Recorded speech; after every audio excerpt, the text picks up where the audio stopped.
जिंदगी का सफर सुहाना हो, इसके लिए सावधान रहना जरूरी है। रोजमर्रा के आपाधापी में कुछ देर बैठकर सोचना समझना भी जरूरी है कि आपके आसपास क्या हो रहा है और जो कुछ हो रहा है उससे हमारी जिंदगी, हमारा परिवार कैसे प्रभावित हो सकता है। इसलिए हॉर्न बजाकर बाखबर करने वाली खबर जरूरी होती है। और आज की ये खबर मोबाइल फोन के सेहत पर पड़ने वाले असर से जुड़ी है। स्मार्टफोन की आदत ऐसी पड़ी है कि लोग घंटों इसका इस्तेमाल करने लगे। हम सभी हाथ में मोबाइल फोन थामकर घंटों तक उंगली से स्क्रॉल करते रहते हैं, लेकिन ज्यादातर लोग अनजान हैं कि इसकी वजह से हथेलियों में और स्क्रॉल करने वाली उंगली में समस्या हो सकती है। उनको ट्रिगर फिंगर नाम की बीमारी हो सकती है। इस बीमारी के बारे में सभी को आगाह करने के लिए सावधानी वाला हॉर्न बजाना जरूरी है।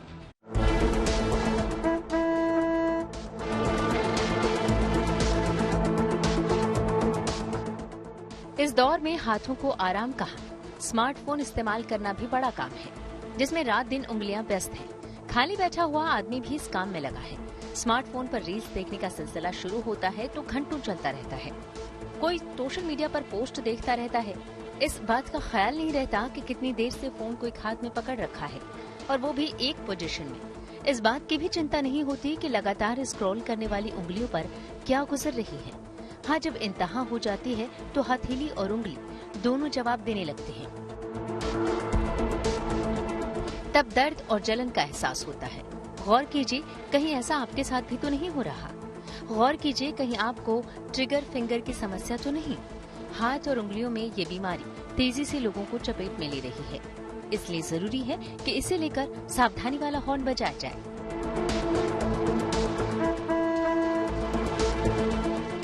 सबसे पहले आपको बताते हैं कि ट्रिगर फिंगर क्या है और इसके लक्षण क्या है। इस बीमारी की वजह से हाथों में जकड़न आने लगती है और उंगली मुड़नी बंद हो जाती है।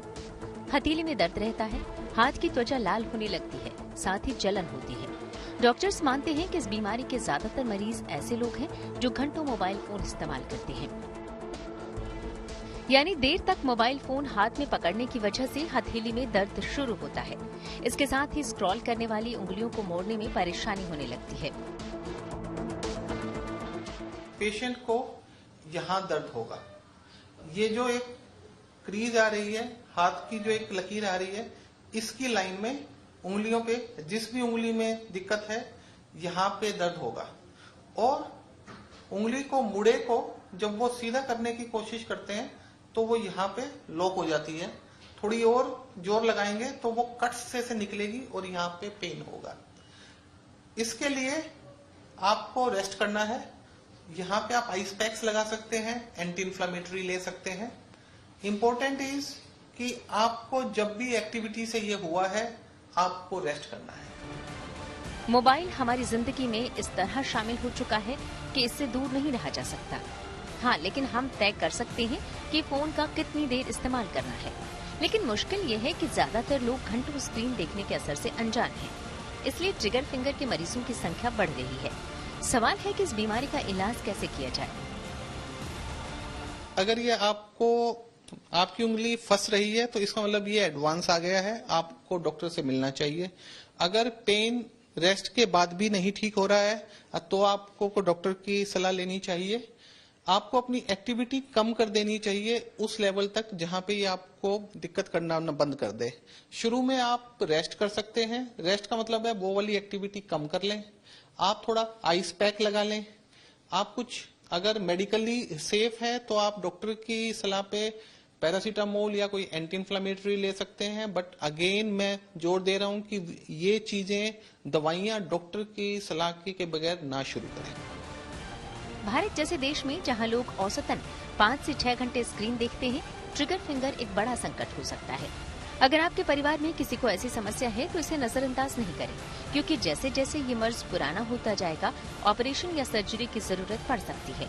और अगर आपको इस बीमारी से दूर रहना है तो स्क्रीन टाइम को कंट्रोल करें। याद रखिए, हाथ और उंगली को आराम देना जरूरी है। इस मामले में दूसरों को सतर्क रखने के लिए हॉर्न बजाना भी जरूरी है। ट्रिगर फिंगर की बीमारी में इस उंगली से दर्द से लेके हथेली में जकड़न हो सकती है, या फिर जो उंगली की त्वचा है उसमें जलन हो सकती है, रैशेस हो सकते हैं। डॉक्टर कहते हैं कि ट्रिगर फिंगर की बीमारी अधिकतर 90% लोगों को स्मार्टफोन अधिक इस्तेमाल करने की वजह से होती है और ये बीमारी ऑपरेशन तक की नौबत ला सकती है। कैमरा पर्सन राजा कुमार के साथ अनामिका गौर, न्यूज़ टुडे। अंदाजा है कि दुनिया में करीब 2% लोग ट्रिगर फिंगर नाम की इस बीमारी की चपेट में हैं और मोबाइल फोन के इस्तेमाल में अगर सावधानी नहीं बरती गई तो ये आंकड़ा और ज्यादा हो सकता है। लेकिन मोबाइल फोन के मामले में एक और बड़ी चिंता है जो स्कूल जाने वाले बच्चों से जुड़ी है। ज्यादातर घरों में बच्चे की पहुंच मोबाइल फोन तक है। मुश्किल ये है कि वो भी कई घंटे मोबाइल यूज करने लगे हैं, लेकिन इसका असर उनकी पढ़ाई और सेहत दोनों पर पड़ रहा है। इसकी गंभीरता देखते हुए ब्रिटेन में बड़ा कदम उठाया गया है। वहां स्कूलों में मोबाइल बंद करने का फैसला किया गया है। भारत में भी बच्चे का स्क्रीन टाइम कम हो, इसके लिए सावधानी वाला हॉर्न बजाना जरूरी है।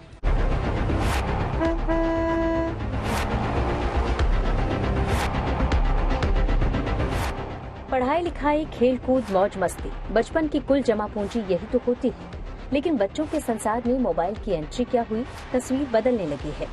तकरीबन हर घर में इस बात पर टेंशन है कि बच्चों का ज्यादा वक्त अब मोबाइल के साथ गुजरता है।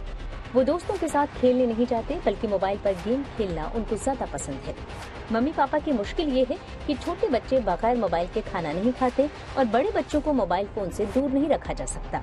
दूसरी ओर डॉक्टर्स लगातार आगाह कर रहे हैं कि मोबाइल फोन का जरूरत से ज्यादा इस्तेमाल बच्चों की सेहत के लिए ठीक नहीं। यानी एक बात तो साफ है कि मोबाइल फोन के इस्तेमाल को लेकर संतुलन बनाना जरूरी है। इसीलिए ब्रिटेन में एक बड़ा कदम उठाते हुए स्कूलों में मोबाइल फोन बैन करने का फैसला किया गया है। भारत में भी स्कूलों में मोबाइल फोन का इस्तेमाल न हो, इसके लिए बहस जरूरी है। सावधानी वाला हॉर्न बजाना जरूरी है।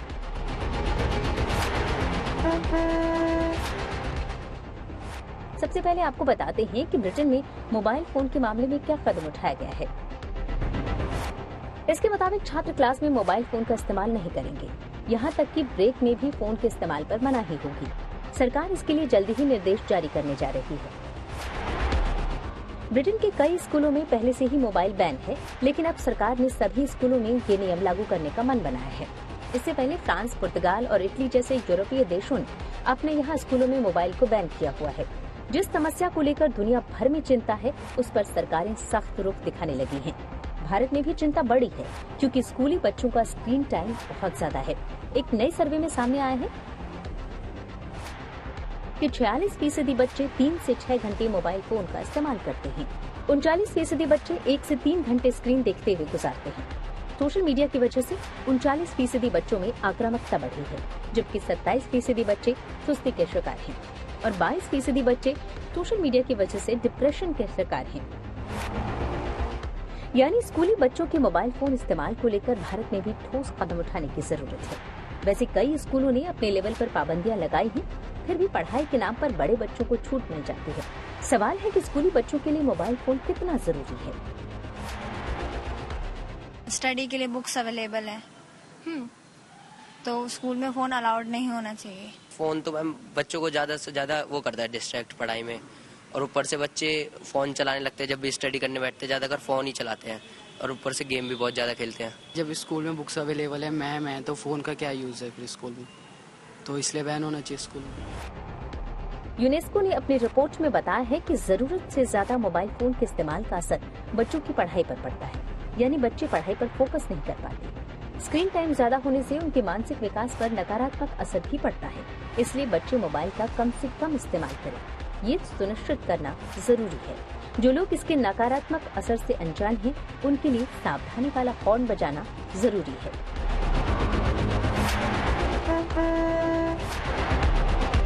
नीतू झा के साथ bureau report, good news today. UNICEF की राय है कि दुनिया भर में स्कूलों में मोबाइल बैन होना चाहिए।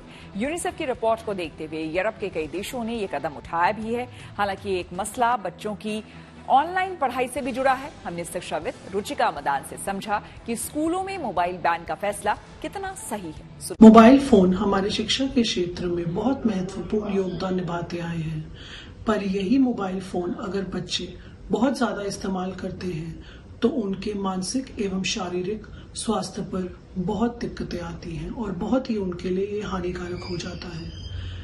मोबाइल फोन का स्कूलों में ले जाना, बैन करना एक बहुत ही सही निर्णय है, क्योंकि अगर बच्चे स्कूल में मोबाइल फोन ले जाते हैं तो जो हमारे स्कूल का कक्षाओं का एक अनुशासन है उसका पालन करना उनके लिए बहुत मुश्किल हो जाता है। उनका ध्यान बहुत विचलन रहता है, वह अपना सही समय संभाल ही नहीं पाते हैं कि कब उन्हें पढ़ना है और कब उन्हें फोन से दूर रहना है। वहीं पर उनको संवाद प्रक्रिया में बहुत दिक्कतें आती हैं। साइबर बुलिंग की समस्या से हमारा जूझना वहां पर बहुत ही मुश्किल हो जाता है।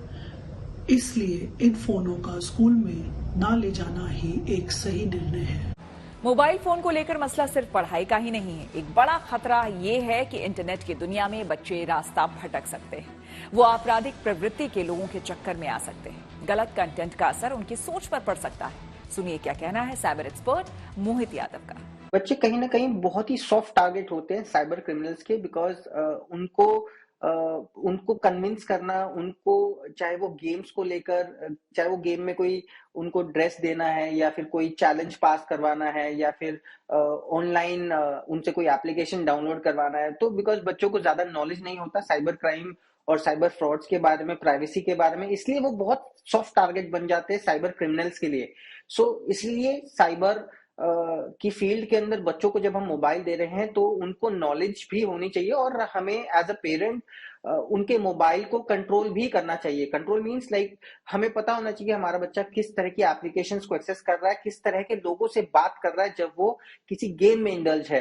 बिकॉज आपने सुना होगा आपके घर में जब बच्चे गेम खेलते हैं तो बहुत सारे लोगों से वो बात करते हैं और आप उनको देख नहीं होते। ये जो लोग होते हैं ये रैंडम लोग होते हैं। रैंडम मतलब किसी भी सिटी से, किसी भी जगह से वो कनेक्ट कर जाते हैं और उसमें कनेक्ट कर जाते हैं, एज अ फ्रेंड उनको ऐड कर लिया जाता है और फ्रेंड पे फिर मैसेजिंग स्टार्ट होती है, कनेक्ट करते हैं, फिर व्हाट्सएप के नंबर एक्सचेंज होते हैं। धीरे धीरे करके बच्चों को कई बार वीडियो कॉल किया जाता है और वो वीडियो कॉल करने के बाद कोई वीडियो बना ली जाती है। बच्चों को फिर थ्रेटन किया जाता है कि ये हम इस वीडियो को रिलीज कर देंगे। तो बच्चे कई बार पेरेंट्स से छुपकर इन चीजों को मैनेज करने की कोशिश करते हैं। उनका जो नॉलेज लेवल है वो उतना नहीं होता कि वो उसको हैंडल कर पाए। कई बार ऐसा देखा गया कि स्ट्रेस में बच्चे बहुत परेशान हो जाते हैं, उनका मोरल बहुत डाउन हो जाता है, अपने स्कूल्स में वो परफॉर्म नहीं कर पाते। तो ये अवेयरनेस बहुत इंपॉर्टेंट है कि बच्चों को गाइड करना बहुत ज्यादा इंपॉर्टेंट है कि बच्चे आपसे ओपनली डिस्कस कर सके किसी भी तरह के ऐसे ऑनलाइन एक्टिविटी को लेकर। आइए रुक करते हैं प्रगति मार्ग का, जहां ऐसी खबरें हैं जहां देश की तरक्की, प्रगति और लोगों की काबिलियत दिखाती है। एशियन गेम्स के जेवलिन थ्रो इवेंट में गोल्ड मेडल जीतने वाली अनु रानी सुर्खियों में है। अपनी इस बड़ी कामयाबी के लिए भी और यहां तक पहुंचने के लिए भी उन्होंने जो संघर्ष किया है उसके अब किस्से सुनाए जा रहे हैं। मेरठ की गोल्डन गर्ल अनु रानी देश की उन हजारों लड़कियों के लिए रोल मॉडल बन गई है जिनके लिए मूलभूत सुविधाएं अब भी किसी सपने से कम नहीं।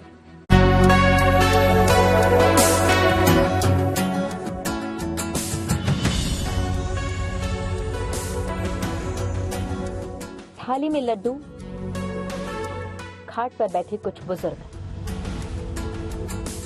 हाथों में अखबार और चर्चा अन्नू रानी की। ये तस्वीरें मेरठ के गांव बहादुरपुर में अन्नू रानी के घर की हैं। अन्नू रानी, जिसने चीन के हांगझोउ में चल रहे 19वें एशियन गेम्स में जेवलिन थ्रो में भारत के लिए गोल्ड मेडल जीता। अन्नू रानी, जिसने इस गांव को रातों रात सुर्खियों में ला दिया, जिसकी कामयाबी पर ये बुजुर्ग अब फख्र महसूस कर रहे हैं, क्योंकि ये सब गवाह हैं अन्नू रानी के उन संघर्षों के जिन्हें अन्नू ने कामयाबी का सफर तय करने में जिया है। गांव में 5 भाई बहन है, पापा मतलब फार्मर है, घर में मतलब कोई भी जॉब नहीं करता है। तो उस हालत में मतलब स्पोर्ट्स करना, और आपको पता ही है कि स्पोर्ट्स कितना आजकल इजी नहीं है। एक शूज भी आप खरीदते हो तो 8-9 हजार रुपए का एक शूज आता है। तो उस टाइम पे काफी स्ट्रगल था, किट भी नहीं होती थी, शूज भी नहीं होते। जब मैं मेरा पहला कॉम्पिटिशन खेलने गई थी, एशियन चैंपियनशिप था, वो मेरा जूनियर कॉम्पिटिशन था। तो उस टाइम जो मैं शूज पहने गई थी मतलब वो एक फट रहा था, तो जो मेरा अंगूठा था वो बाहर की तरफ निकला हुआ था। तो मैं ऐसे बैठी छिपा रही थी उसको, मतलब बहुत एक अजीब सा लग रहा था। घर की दरो दीवार से लेकर खेतों की इन पगडंडियों तक ने देखा है अन्नू रानी का संघर्ष। देखा है कि कैसे पैसों के अभाव में वो भाला नहीं खरीद पाई, तब इन्हीं गन्नों को भाला बनाकर लक्ष्य साधती रही। जो हमारे यहाँ चक्रोड़ होती हैं, चक्रोड़ पर जाकर के खेत के बीचों में चक्रोड़ हो रास्ता, तो उसमें जाकर के गन्ने का भाला बना करके, गन्ने की एक तरफ से पहना करके और गन्ने को फेंकती थी और वो अभ्यास करती थी। पिता ने बेटी की आंखों में सपना देखा, लगन देखी तो उसके सपनों को अपनी आंखों से देखने लगे और अपनी हद से आगे बढ़कर वो हर कोशिश की जो बेटी को एक मुकाम दिला सके। संघर्ष तो रहा उस टाइम, थोड़ा सा हमारे भी मतलब बैकग्राउंड अच्छा नहीं था उस टाइम, तो उस टाइम भी पैसे लेके इधर उधर से गांव वालों से पैसे करके से जूते लाते थे पिताजी हमारे। जैवलिंग के लिए पैसे नहीं थे तो उसके लिए भी कर्ज वर्ज लेके इसके लिए एक जैवलिंग खरीदा था उस टाइम हमने। किसान की बेटी गांव की छोरी से एशियन गेम्स में सोने का तमगा लाने तक का सफर आसान नहीं था। संसाधन नहीं थे, संसाधन जुटाने के लिए पैसे नहीं थे, था तो बस परिवार वालों का साथ और अपना जुनून। खेतों की इन पगडंडियों पर कभी गन्ने का भाला बनाकर प्रैक्टिस करने वाली अन्नू रानी आज देश की उन हजारों लाखों लड़कियों के लिए रोल मॉडल बन गई हैं, जो अभाव में भी खुद को तराश रही हैं, अपने सपनों में रंग भर रही हैं।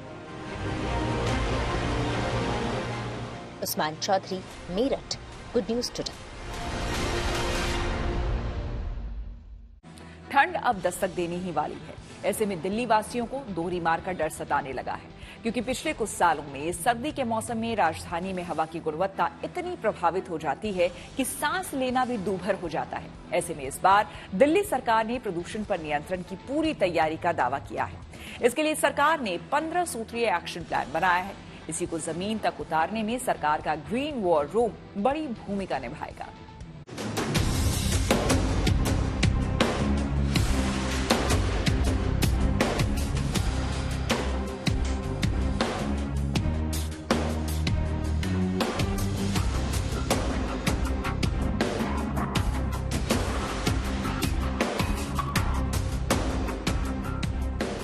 अब सर्दियों में दिल्ली धुआं धुआं नहीं होगी। इस बार दिल्ली धुंध की चादर में नहीं लिपटेगी। सर्दियों में प्रदूषण की काली छाया से दिल्ली को बचाने के लिए एक्शन प्लान तैयार हो गया है और उस पर काम भी तेजी से हो रहा है। दिल्ली में सर्दियों में बढ़ते प्रदूषण को रोकने के लिए दिल्ली सरकार की ओर से 15 सूत्रीय विंटर एक्शन प्लान की घोषणा हुई है। प्रदूषण की वजह चाहे पराली का धुआं हो या कारखानों का या फिर गाड़ियों का, इस पर नियंत्रण के लिए ग्रीन वॉर रूम तैयार है, जो 7 दिन और 24 घंटे काम करेगा। ग्रीन वॉर रूम आज दिल्ली सचिवालय के 7वें फ्लोर पर तैयार किया गया है। युद्ध प्रदूषण के विरुद्ध यहाँ पे किस तरह से जो वैज्ञानिक हैं, दिल्ली पोल्यूशन कंट्रोल कमेटी के जो तमाम इंजीनियर हैं, वो काम कर रहे हैं, उसकी झलक हम आपको यहाँ पर दिखाएंगे। यहाँ आप देखिए, आपको ये डेटा नजर आ जाएगा जिसका आकलन 24 घंटे किया जाएगा। टीम अलग अलग शिफ्ट में यहाँ पर डिप्लॉय की जाएंगी, चाहे वो पराली का जलना हो। ये अगर आप देखें मैप यहाँ पे जो नजर आ रहा है, जो आपको यहाँ पे लाल धब्बे नजर आ रहे हैं, ये दरअसल अलग अलग राज्यों में पराली जलने की घटनाओं को भी दिखा रहे हैं। इस वक्त प्रदूषण किस इलाके में कितना है, उसकी वजह क्या है, उसकी तस्वीर भी यहाँ पर देखी जा रही है। इस ग्रीन वॉर रूम से दिल्ली सरकार के 28 विभाग जुड़े हैं, ताकि प्रदूषण कहीं भी हो, कैसा भी हो, उसकी तुरंत जांच हो और उसके निपटारे का समाधान भी तत्काल ढूंढा जा सके। 28 विभागों के साथ कोऑर्डिनेशन करके जो काम किया जा रहा है दिल्ली के अंदर, चाहे वो व्हीकल पोल्यूशन हो, डस्ट पोल्यूशन हो, बायोमास बर्निंग, जो कूड़े का पहाड़ में जो आग लगती है वो बायोमास बर्निंग में आती है। उसके अलावा भी कई जगहों पे आग लगती है। तो इन सभी चीज़ों के लिए जो अलग अलग टीमें बनाई गई हैं, वो क्या कर रही हैं, उनकी रिपोर्ट क्या कहती है, उसको यहाँ पर मॉनिटर किया जाता है। सरकार की कोई भी मुहिम जनता के सहयोग के बिना कामयाब होना संभव नहीं। लिहाजा दिल्ली के पर्यावरण मंत्री लोगों से इस मुहिम में जुड़ने की अपील कर रहे हैं। इसके लिए उन्होंने उपाय भी सुझाया, ग्रीन दिल्ली ऐप, जिसके जरिए लोग प्रदूषण से जुड़ी शिकायतें ग्रीन वॉर रूम तक पहुंचा सकते हैं, जिस पर तुरंत एक्शन लिया जाएगा। जो है ग्रीन दिल्ली ऐप जो लॉन्च हुआ है उसको दिल्ली का कोई भी व्यक्ति अपने मोबाइल में डाउनलोड कर सकता है। कहीं भी अगर इस तरह कोई घटना दिख रही है वो तुरंत हमें कंप्लेन कर सकता है, वार रूम से उसको मॉनिटर किया जाता है, फिर वो सभी 28 विभाग एमसीडी से संबंधित है एमसीडी को भेजते हैं, और अगर पीडब्ल्यूडी से तो उसे कोऑर्डिनेट करते हैं, और ये वार रूम कोशिश करता है उसका फॉलोअप करके कि उसका जल्द से जल्द समाधान। आने वाली समस्याओं के निपटारे के साथ साथ ग्रीन वॉर रूम में तैयारी उनसे निपटने की भी है जो पिछले साल प्रदूषण की वजह बनी। इसके लिए दिल्ली के 13 हॉटस्पॉट की पहचान की गई है और वहां प्रदूषण फैलाने के करीब 3500 सोर्स भी, ताकि प्रदूषण को पहले ही कम किया जा सके। 13 हॉटस्पॉट आइडेंटिफाई किया है और इसी को यदि हम कंट्रोल कर लेते हैं, इसके आसपास के पॉल्यूशन को भी कंट्रोल कर लेते हैं, तो हम दिल्ली में AQI लेवल जो है वो काफी हद तक कम कर सकते हैं। और इसमें हमारे इंजीनियर्स लगे हुए हैं जो पूरे समय मॉनिटर कर रहे हैं, जहां जहां पॉल्यूशन सोर्स आइडेंटिफाई होते हैं उसमें पानी का छिड़काव करते हैं और उसमें एक्शन ले रहे हैं। पराली के धुएं पर कंट्रोल के लिए दिल्ली सरकार पहले ही पूसा इंस्टीट्यूट के साथ मिलकर काम कर रही है। दिल्ली में धूल प्रदूषण से निपटने के लिए भी 12 एजेंसियों की जिम्मेदारी तय है।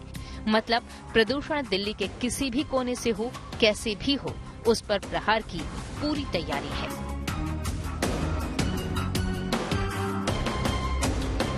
ग्रीन वॉर रूम एक्टिवेट हो गया है। जो 15 सूत्रीय एक्शन प्लान है केजरीवाल सरकार का, वो लागू हो गया है, और साथ ही साथ जो ग्रैप आने वाले दिनों में लागू होगा प्रदूषण के लिहाज से, उस पर भी इस ग्रीन वॉर रूम से नजर रखी जाएगी। देखना यह भी होगा कि प्रदूषण को कंट्रोल करने में ये कितना मददगार साबित होता है। कैमरामैन अजय ठाकुर के साथ पंकज जैन। न्यूज पथ के सफर में अब सोशल अड्डा पर थोड़ा सा रुकते हैं और आज के मुद्दे पर लोगों की राय जानते हैं। सोशल अड्डा में आज का मुद्दा उत्तर प्रदेश से जुड़ा है, जो कि खतरनाक बीमारी इंसेफ्लाइटिस से मुक्त होने के करीब है। यह खुशखबरी राज्य के मुख्यमंत्री सीएम योगी आदित्यनाथ ने मंगलवार को गोरखपुर के बीआरटी मेडिकल कॉलेज में दी। सीएम योगी ने कहा कि यूपी जल्द ही इंसेफ्लाइटिस से मुक्त हो जाएगा और इसकी पूरी तरह खत्म होने की आधिकारिक घोषणा जल्द की जाएगी। मुख्यमंत्री ने गोरखपुर के बीआरटी मेडिकल कॉलेज में special communicable disease control campaign launch करने के दौरान ये बड़ी जानकारी दी। सीएम योगी ने बताया कि 2017 से पहले खास तौर पर उत्तर प्रदेश का पूर्वी हिस्सा इंसेफ्लाइटिस की चपेट में रहता था। 2017 से पहले हर साल गोरखपुर के बीआरटी मेडिकल कॉलेज में 500 से 600 मरीज भर्ती रहते थे, जबकि हर साल पूरे प्रदेश में इंसेफ्लाइटिस के कारण 1200 से 1500 बच्चों की मौत हो जाती थी। इनमें अकेले बीआरटी मेडिकल कॉलेज में ही 500 से 600 बच्चों की जान चली जाती थी। लेकिन अब इंसेफ्लाइटिस बीमारी और इससे होने वाली मौतें इतिहास बन गई है। सीएम योगी ने कहा कि अगर सरकार ठान ले और लोग साथ दे तो किसी भी बीमारी को खत्म किया जा सकता है। इंसेफ्लाइटिस इसका एक उदाहरण है। सीएम योगी ने कहा कि आज इंसेफ्लाइटिस पर काबू पाना देश और दुनिया के सामने एक सफलतम मॉडल है। मुख्यमंत्री ने बताया कि राज्य सरकार 2017 से डेंगू, मलेरिया, इंसेफ्लाइटिस, कालाजार और चिकनगुनिया जैसी बीमारियों पर काबू करने के लिए विशेष अभियान चला रही है, जिसके अच्छे परिणाम सामने आए हैं। इस मौके पर सीएम योगी ने प्रधानमंत्री मोदी के आह्वान पर साल 2025 तक टीबी की बीमारी को भी जड़ से खत्म करने का संकल्प याद दिलाया। जाहिर है इंसेफ्लाइटिस के खिलाफ योगी सरकार और लोगों की लड़ाई रंग लाई है। इंसेफ्लाइटिस मुक्त होने जा रहे उत्तर प्रदेश के लिए वाकई ये एक अच्छी खबर है। हमने इसी टॉपिक पर गोरखपुर के कुछ लोगों से बात की और उनकी राय जानी। हम 3 दिन से हम भी यहाँ पर हैं, पेशेंट के साथ में रह रहे हैं और बहुत अच्छी व्यवस्था पहले से अति उत्तम व्यवस्था यहाँ पर है। दूसरी बात, ट्रीटमेंट का जो भी हो रहा है, मेडिसिन का कोई भी बाहर से इलाज नहीं करना पड़ रहा है। सारा पैसा और सारा मेडिसिन कॉलेज से उपलब्ध हो रहा है यहीं पर। अगर ये बीमारी जड़ से खत्म हो जाएगी तो कैसा होगा? बिल्कुल बहुत अति पूरी जनता की भलाई होगी, पूरे लोगों का भलाई होगा और सरकार के इस काम से बहुत काफ़ी प्रभावित है। व्यवस्था तो सब ठीक है, बहुत अच्छा योगी जी ने काम किया, सारा कुछ ठीक है। पहले से ज़्यादा सुनवाई भी हो रहा है यहाँ पे, मगर एक ही चीज़ का कमी है कि मान लीजिए जैसे जो रहने वाला है उसको ना रहने का, सिर्फ एक ही कमी नजर आए कि रहने का व्यवस्था नहीं है। अभी तो बहुत बढ़िया है, बहुत बेहतर है। हर एक इलाज जो है बहुत कायदे से और देखरेख के साथ हो रही है, कोई दिक्कत नहीं है। पहले से तो बेहतर है यहाँ भी। व्यवस्था कैसी? अच्छा, अच्छी है। अच्छी। सोशल अड्डा में अगला मुद्दा दिल्ली की बसों में सफर करने वाली महिलाओं से जुड़ा है। दिल्ली सरकार ने साल 2019 में महिलाओं के लिए फ्री बस सर्विस की सुविधा शुरू की थी। इस सुविधा के 4 साल बाद दिल्ली की बसों में सफर करने वाली महिलाओं की स्थिति को समझने के लिए ग्रीन पीस इंडिया ने एक सर्वे किया है। ग्रीन पीस इंडिया ने डीटीसी बसों में सफर करने वाली 500 महिलाओं पर सर्वे किया, जिसमें कई अहम बातें सामने आई। सर्वे में शामिल 82% महिलाओं ने बताया कि उनके लिए बस स्टॉप पर बसें नहीं रोकी गई। इनमें से 29% ने माना कि ऐसा उनके साथ कई बार होता है, जबकि 50% से ज्यादा महिलाओं ने कहा कि ऐसा उनके साथ कभी कभी होता है। इसके अलावा सर्वे में शामिल 54% से ज्यादा महिलाओं ने माना कि बस में सफर करने के दौरान उन्होंने लोगों के ताने सुने और गलत व्यवहार का सामना किया। सर्वे के मुताबिक डीटीसी बसों में फ्री सफर करने वाली महिलाओं से न सिर्फ ड्राइवर और कंडक्टर बल्कि दूसरे यात्री भी गलत व्यवहार करते हैं। बसों में सुरक्षा के लिए मौजूद मार्शल भी अधिक भीड़ होने की वजह से महिलाओं की ज्यादा मदद नहीं कर पाते। जाहिर है डीटीसी में फ्री बस स्कीम के तहत महिलाओं को पिंक टिकट दिया जाता है, जिसका भुगतान दिल्ली सरकार करती है। ग्रीन पीस इंडिया के सर्वे में इस समस्या के समाधान के लिए कुछ सुझाव भी सामने आए हैं। सर्वे के मुताबिक दिल्ली की बसों में सफर करने वाली लगभग 85% महिलाएं चाहती हैं कि बसों में महिला ड्राइवर और कंडक्टर की संख्या बढ़ाई जाए। यही नहीं, लगभग 92% महिलाओं ने इस बात का समर्थन किया कि पूरी दिल्ली में सिर्फ महिलाओं के लिए बसें चलाई जाए। इसके साथ ही महिलाओं की जरूरत को ध्यान में रखते हुए नए बस स्टॉप और शौचालय बनाए जाने की भी जरूरत और सुझाव दिया गया है। हम लोगों ने ये 500 महिलाओं का अलग अलग दिल्ली के बस स्टॉप्स पे जाकर सर्वेक्षण किया है और जो भी हम लोग बात कर रहे हैं वो इस रिपोर्ट के आधार पे कर रहे हैं। हमारे पास आंकड़े हैं जो ये बताता है कि पिछले 4 सालों में लगातार महिलाओं को हरासमेंट और कमेंट्स और बाकी एक तरह से जो कहते हैं कि रिलायबल बस सर्विस का नहीं होना, वो भी एक बस का जो इंफ्रास्ट्रक्चर है वो भी आप देखेंगे तो वो काफ़ी मेल ओरिएंटेड इंफ्रास्ट्रक्चर है। बस शेल्टर्स जो है वहाँ पे कोई पब्लिक टॉयलेट्स नहीं है। महिलाएं जो आप ज़्यादातर महिलाएं जो हैं वो केयर गिवर भी हैं, बच्चों के साथ ट्रेवल करती हैं, तो बस के अंदर का जो डिज़ाइन है या बस का जो बस शेल्टर का डिज़ाइन है वो महिलाओं के लिए, उनके बच्चों के साथ ट्रेवल करने के लिए वो भी मुफीद नहीं। सरकार की तरफ से हम ये चाहते हैं कि उनको सामाजिक सुरक्षा के तहत ये जो महिलाएं हैं, असंगठित मजदूर हैं, उनको आप यातायात की जब भी आप पॉलिसी तैयार करें या नीति तैयार करें तो आप उनको बिल्कुल बीच में रखें, उनको एक सेंटर पोजीशन दीजिए और उनके हिसाब से फिर आप बसेस को डिजाइन कीजिए। वो कहाँ रहती हैं, कहाँ काम करती हैं, वो बहुत जरूरी है। उनके बच्चे कहाँ जाते हैं, तो उन सब चीजों को मैप करना बहुत जरूरी है। आंकड़े आपको मैप करना बहुत जरूरी है लोगों के लिए और उसी हिसाब से आपको उनसे बात करना, उनसे कंसल्टेशन करना, बस्तियों में जाके बात करना बहुत जरूरी है।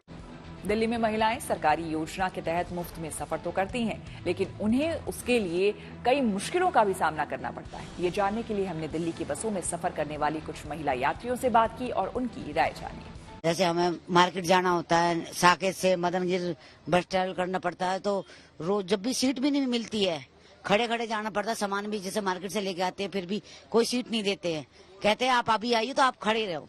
महिलाओं के लिए कुछ सीटें तो आरक्षित हैं बसों में, वो मर्द उठते ही नहीं है, बैठे रहते हैं। फ्री की गई है लेकिन उसके लिए भी ना गलत कमेंट्स बोलते हैं कि ऑटो कर लो, ये कर लो, बाहर से जाओ, ऐसे मत जाओ। फिर बहुत सारे एक्सीडेंट्स भी होते हैं बस से उतरते टाइम, चढ़ते टाइम। कहते हैं कि सिर्फ महिला का सम्मान करो, लेकिन वो सम्मान नहीं मिलता जो उनको मिलना चाहिए, क्योंकि उनको सीट नहीं मिलती, बहुत दिक्कत होती है। मुझे बदरपुर बॉर्डर जाना था तो उसने मुझे बोला, क्योंकि सरकार ने तो बोला कि सारी बसेस फ्री हैं, लेकिन वो ब्लू बस वाला का जो कंडक्टर था वो मुझसे बोला कि अगर आपको पैसे दोगे तो ही आप ऊपर आओगे। दिल्ली की सारी बसें फ्री हैं, ऐसा नहीं है कि इलेक्ट्रिक बस फ्री नहीं है, लेकिन उन्होंने मेरे से लिए पैसे। कुछ ऐसे लोग होते हैं जब हम उनको कहते हैं कि आप प्लीज ये लेडीज सीट है तो आप उठ जाइए, कहते हैं कि तो क्या हो गया, हम बैठ नहीं सकते, कि तुम लेडीज लोगों के लिए कोई सब कुछ बनती है क्या।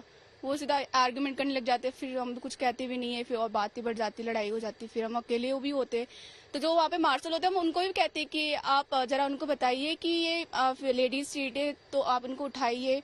और जो कुछ ऐसे लोग होती है जैसे कि फीमेल लोग जिनकी बेबी हाथ में होता है तो उनको भी बैठने के लिए नहीं देते, वो भी कहते हैं कि कोई बात नहीं आप खड़े हो जाइए, फिर आपको सीट चाहिए तो आप ऑटो कर लो। दिल्ली की जो बसें हैं उनमें फ्री सेवा तो सरकार ने लागू की है, लेकिन महिलाओं को इन फ्री सेवा के बावजूद भी कई परेशानियों का सामना करना पड़ता है। ड्राइवर कंडक्टर जो हैं वो बसें नहीं रोकते हैं, महिलाओं के लिए जो आरक्षित सीटें होती हैं वो उन्हें नहीं दी जाती हैं। डीटीसी की बसों में जो मार्शल तैनात किए गए हैं वो महिलाओं की सुरक्षा को सुनिश्चित नहीं करते हैं। कैमरा पर्सन राजा के साथ अनामिका गौर, गुड न्यूज टुडे। तो इसी के साथ न्यूज पथ के वीकेंड एडिशन में मेरे यानी श्वेता झा के साथ फिलहाल इतना ही।